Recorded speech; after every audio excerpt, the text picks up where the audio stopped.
어느덧 한 주의 중심 수요일입니다. 이제 내일이면 또 중국에서는 오중전회가 폐막을 하게 됐는데요. 오중전회가 아무래도 우리와도 밀접한 연관을 가질 수 있기 때문에 계속해서 오중전회와 관련한 특집 코너들 저희가 준비를 하고 있습니다. 오늘 이 시간은 성균관대학교의 김용준 중국 대학원장 전화로 모십니다. 안녕하세요. 네, 안녕하셨습니까? 네, 귀한 시간 내주셔서 감사합니다. 오늘 중국의 오중전회에 대해서 알아볼 텐데 오중전회란 어떤 것인지 저희가 이 시간을 통해서 많이 짚어봤으니까 오중전회를 통해서 중국에서 보여주고 싶은 것이 무엇인지를 중점적으로 알아보면 좋을 것 같거든요. 일단 전체적으로 시진핑 정부는 어떤 목표를 지금 가지고 있는 것으로 평가를 하면 좋을까요? 네, 이번 18기 오중전회가 이제 내일 끝나는데요. 네. 이 오중전회의 이제 가장 큰 이 키워드로 새로 우리들에게 이제 제시될 것이 두 개의 100년, 투 센테니얼 골이라고 볼 수 있겠습니다. 이 두 개의 100년이라는 용어는 이제 처음 우리들한테 알려지게 되는데요. 그 첫 번째 100년이라는 것은 중국 공산당이 이제 1920년도에 창당을 했기 때문에 2020이 됐을 때가 중국 공산당 창간 100주년이 됩니다. 이때까지 이제 그 덩샤오핑이 제시해줬던 중국의 꿈 또는 중국가 원했던 것이 소강사회 실현인데요. 소강사회 실현이라는 것은 중국 인구가 한 14억 정도가 중산층 사회로 들어가는 것을 목표로 하고 있습니다. 구체적으로는 한 14억의 인구가 한 2만 불 정도 되는 사회를 실현해보자, 이런 것이 시진핑의 중국의 꿈의 아주 큰 것이었고요. 두 번째 100년이라고 하는 것은 중국 공산당이 신중국 건설한 중국 공산당 통일한 것이 1949년이었으니까요. 2049가 되는 2049년도에 부국 민주 문화 매력의 현대화된 중국을 건설해보자. 이게 아주 제일 큰 18기 오중전회의 키워드가 될 것 같습니다. 네, 말씀하신 것처럼 장기적인 목표를 그려가면서 차근차근 앞으로 나가고 있는 중국인데 이러한 장기적인 목표에 대해서 구체적인 사항들을 확인해 볼 수 있기 때문에 더욱더 의미가 깊은 오중전회가 아닌가라는 생각이 듭니다. 그렇다면 오중전회에서 나올 이야기가 중국 내부라든지 글로벌 경제에는 어떤 영향을 미칠지 산업별로 미치는 영향에 대해서도 짚어주시죠. 네.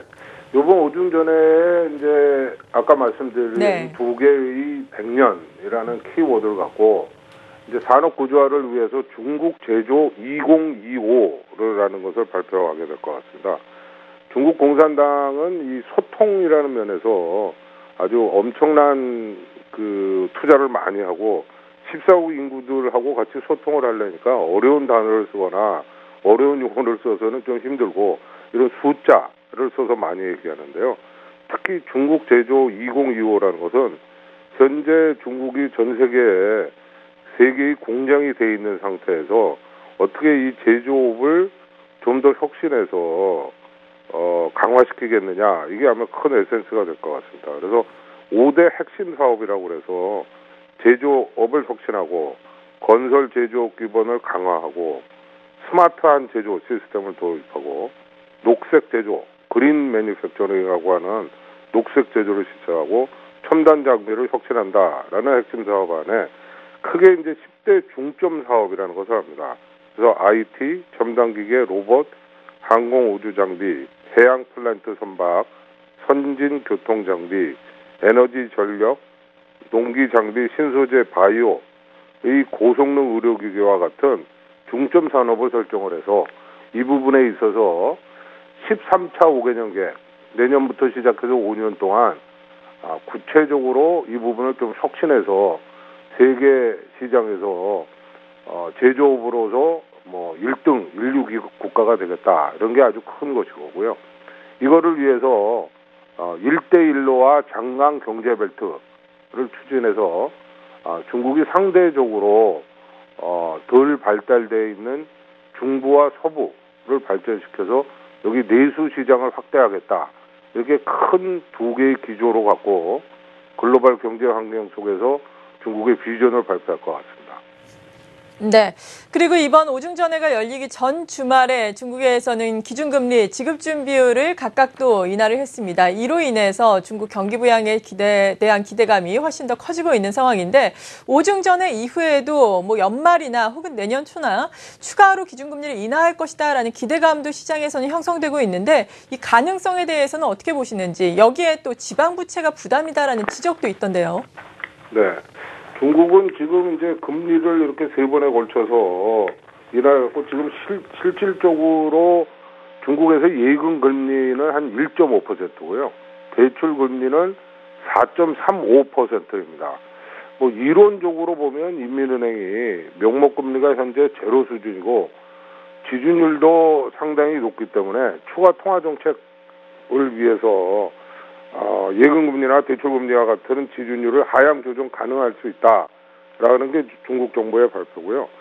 사실은 중국 정부가 현재는 이런 그 지준이나 예금금리를 내려서 시장을 활성화하고 내수 시장을 활성화하려고 하는 목표가 컸지만 중장기적으로는 금리 인하가 목적이 아니라 금리를 이제 시장화해서 시장의 수요와 공급에 맞춰서 금리를 조정하겠다. 이런 게 아주 큰 전략적인 방향인 것 같습니다.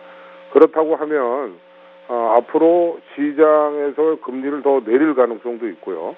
또는 기준 금리를 유지 보수할 가능성도 있는데 그거의 중요한 요인은 하나 이제 미국 금리가 어떤 식으로 변형되느냐에 대해서 글로벌 시장 내에서 중국 금리를 조정할 가능성이 있을 것 같고요. 두 번째는 중국 내수 시장이 얼마만큼 활성화될 것인가. 지금 중국 경제 성장률이 이제 3반기에 6.9%까지 내려와 있는데요. 앞으로 6에서 7% 정도를 유지하는 데에서 금리 자유화를 좀 실시하겠다. 이게 아주 큰 중국 정부의 금리 정책의 변화라고 볼 수 있겠습니다. 네.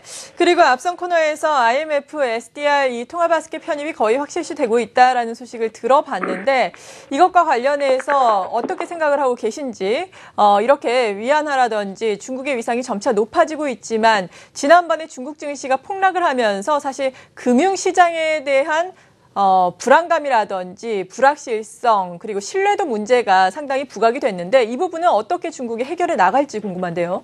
네. 중국이 이제 전 세계의 세계 공장이 되고 제조업 부분에 대해서는 세계적인 경쟁력을 갖게 되는데 상대적으로 산업으로 보면 이제 금융산업이 상당히 덜 발달되어 있는 상태죠. 그 덜 발달되어 있는 상태는 크게 이제 장점과 단점이 있는데요. 중국이 금융시장을 완전 개혁, 오픈하지 않았기 때문에 1998년도, 99년도에 IMF 크라이시스나 2008년도에 미국의 리먼 브라더 플러스였을 때 중국 시장을 보호할 수 있는 역할을 했었죠. 이 역할은 특별히 주변 국가에 있는 한국이나 아시아 국가들한테 미국 시장이 무너지면 다 붕괴되는 이 현상 속을 막아줬다고 그래서 이건 이제 디커플링 이펙트라고 하는데요. 중국은 이제 이것을 성공적으로 경험을 했고 이제는 세계 시장에 가서 중국의 위안화를 국제화시키기 위해서는 세계 금융시장 속에서 자기 플레이를 해야겠다. 그러려면 중국의 이제 금융시장 자체가 경쟁력을 갖고 글로벌 스탠다드에 맞춰가겠다라는 방향성은 정한 것 같습니다.